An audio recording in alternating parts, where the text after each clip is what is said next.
Hi there, my name is Mickey Parsons. Hi, I'm Becky.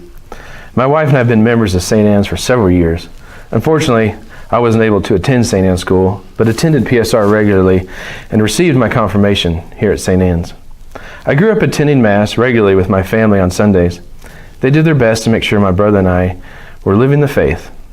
I remember helping my dad with collection in the annex before the remodel with the baskets with the long handles, stretching out as far as I could to reach those seated in the middle.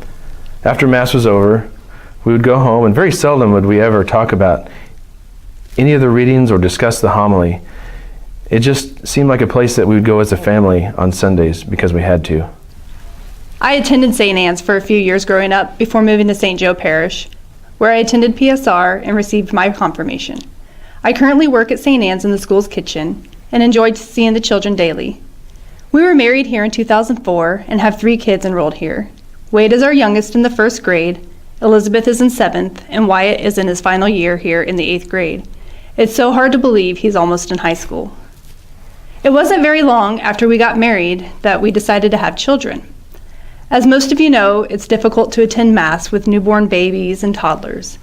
Somehow, I became more worried about whom I was bothering with the crying baby or a toddler talking than actually listening to the readings or the homily. We eventually would find reasons not to attend Mass, whether the kids were tired or we were tired, or we had something planned later in the day, and slowly by slowly, our relationship with God began to fade. We would attend Mass once in a while, and we'd see a lot of the same people, but knew no one. We would see people talking after Mass, and I would think to myself, how much I would like a closer relationship with those I'd see on Sunday. I would read the bulletin about activities within the church and wish somehow I could fit that into my lifestyle. I remember when Becky and I would talk about how nice it would be to know more people in the parish. So we didn't feel like such strangers. Once the kids were old enough to start PSR, it gave us the opportunity to grow a little bit closer to the church. Well, it didn't take long, and we had our first PSR meeting with the other parents to prepare for the festival. A few of the parents knew each other. Some spoke English, some spoke Spanish, but either way, we were able to think of games and ideas and ways that we could contribute with the festival. I remember meeting Carlos and Patty Silva that morning, how friendly and welcoming they were. As we worked together, putting a plan together. This was all new to us, but we were so excited to be a part of something like the festival. Our kids didn't start out attending St. Anne's. We had always wanted them to go to a Catholic school, but there was something holding us back from enrolling them here. And to this day, we really don't know why.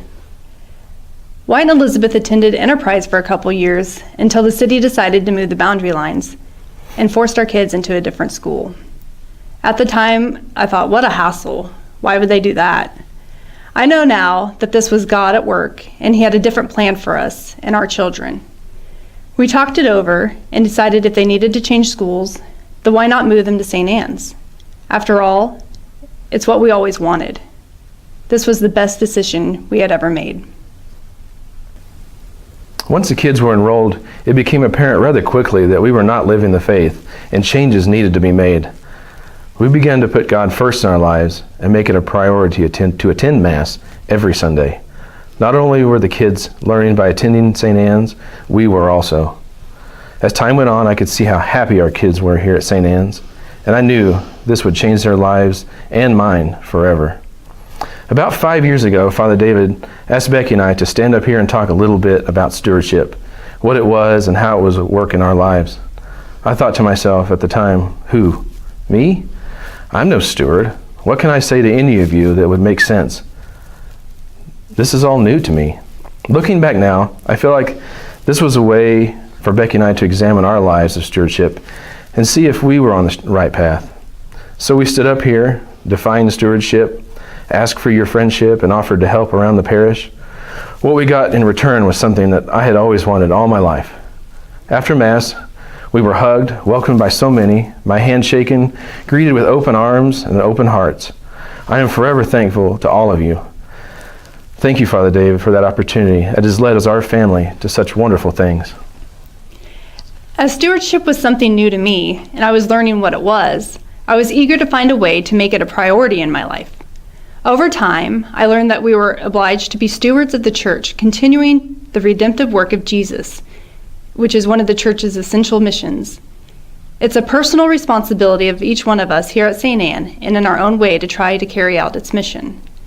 As we grow in our faith and our relationship with God, we have been led to acts of stewardship around the church that have strengthened our family's bond and our marriage. Leading by example is very important to us, whether we are ushering, delivering Meals on Wheels, or pulling weeds in the flower bed at church. We do it as a family. When our children willingly volunteer to clean up around the church, or volunteer at the festival, or take time on a Saturday to serve at a funeral or a wedding, it gives me the reassurance that God is at work in our lives. At times, we are asked to do something for someone or for the church, and it'll seem like the most inconvenient time or very difficult. But over the years, we have learned that those times are when it's most important to say yes. God has always had a way of showing himself to us. Several months ago, we accepted the position of chairpersons for the festival, and are so thankful to all of its volunteers. You all worked so hard to help make this year's festival one that I will never forget. This position gave us a chance to meet so many new people and grow much closer to others. I would like to give a special thanks to the past chairpersons for their guidance and the planning committee, Father JD and Father David for their support and guidance, Sherry Talbot for the promotions, Jessica Suit, entertainment, Carla Renteria, financial secretary, Elka Marks, banquet, Angie C., movie night, Oscar Raimundo, food court, AJ Nutter, facilities. Thank you again for all the sacrifices you made and the long hours you logged. Also, thank you to all those who helped. It really takes all of us working together to make the festival what it has become. With all this said, it just goes to show that one small act of stewardship or one small step in the right direction can get your foot in the door and lead you and your family to a life of happiness. If you'd be interested in planning next year's festival, I urge you to contact the office, and we look forward to visiting with you. Thank you for listening to our story, and have a wonderful day. God bless.